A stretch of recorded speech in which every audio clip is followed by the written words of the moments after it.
Health experts say let's pause the J&J vaccine. But what does that mean for people who have already had the shot? We have the answer. And Chattanooga has a new mayor. I'm Chris Figures. And I'm Kayla Figures, and your news starts now.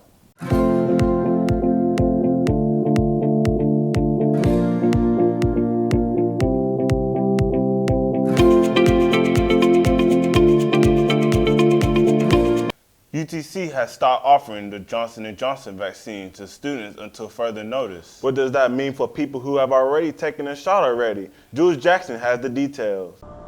I'm here outside of the Collins Annex, where UTC administers vaccine clinics. Earlier this week, UTC was set to administer more doses of the Johnson & Johnson vaccine.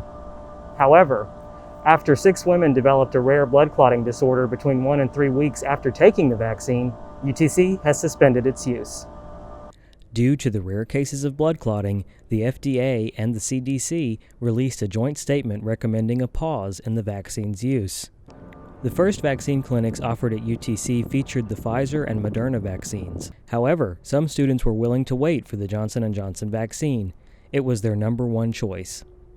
For Blake Hurst, a UTC history senior, the Johnson & Johnson vaccine offered unique advantages. Because it's a one-stop shot.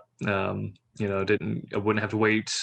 Is it like a month waiting period between shots for the Pfizer and Moderna? Hurt like almost like you hit a nerve is what it felt like, and my father felt that same way. So, and then later in the night, I got a fever, started shivering real bad, hot and then cold, felt sore all over, really bad head rushes. I passed out at one point when I got up. Anna Collode, building assistant for the Walker and UCF apartments on campus, shared her experience taking the Johnson & Johnson vaccine.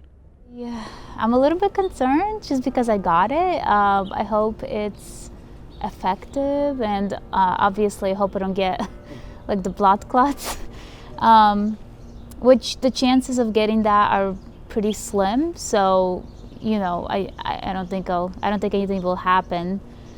Over 6 million doses of the Johnson & Johnson vaccine have been administered nationwide, and so far only 6 reported cases of the blood clotting disorder have occurred.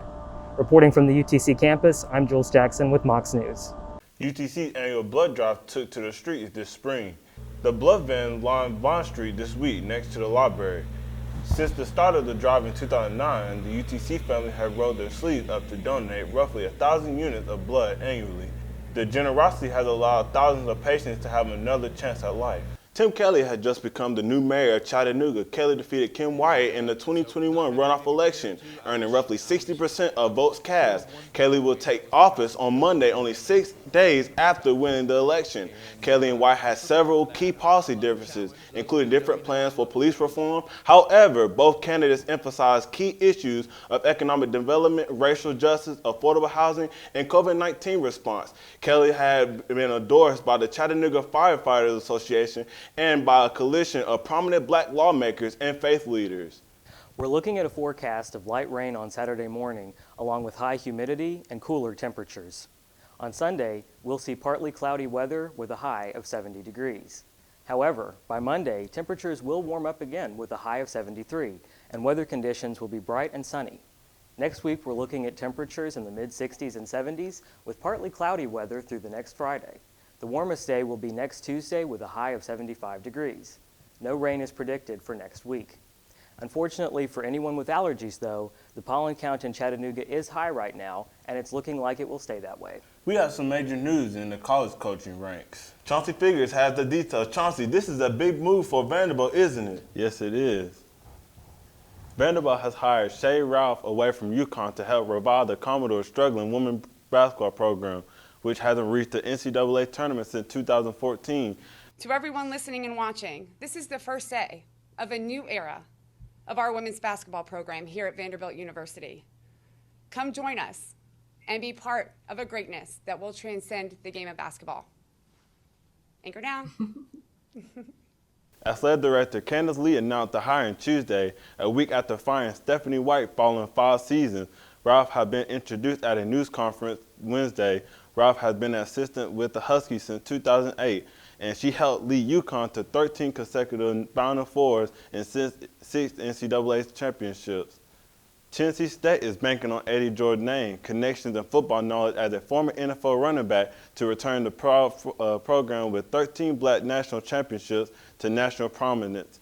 TSU is a historically black college, and officials there introduced George at a news conference Tuesday. I was speechless. I was floored. I was like, no, in the beginning. But I have to be honest, when I had some excitement about it, like, man, that would be pretty cool to be a head coach. I see what Deion has done down in Jackson State, the energy that he created. Coaching wasn't on the forefront of my mind, but when I talked to my family, I said, Tamara, listen to this. You know, they want me to be the head coach at Tennessee State University. Can you believe that? He said, what do you think?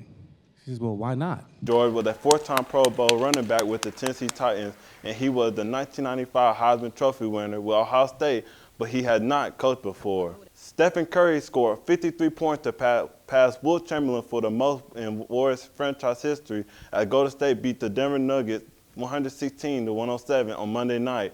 Curry's 10 three-pointers make his 18th career game, making at least 10 to 13 more than any other player in NBA history.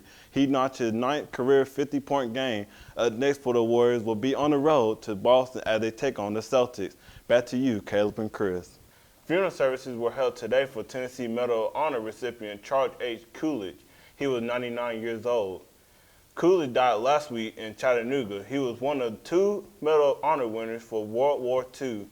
Coolidge received a Medal of Honor for action he took in October 1944. His unit was outnumbered by the German military by a 4-to-1 ratio. Despite that, Coolidge managed to hold off the Germans for 3 days. The Chattanooga Medal of Honor Center is named in his honor.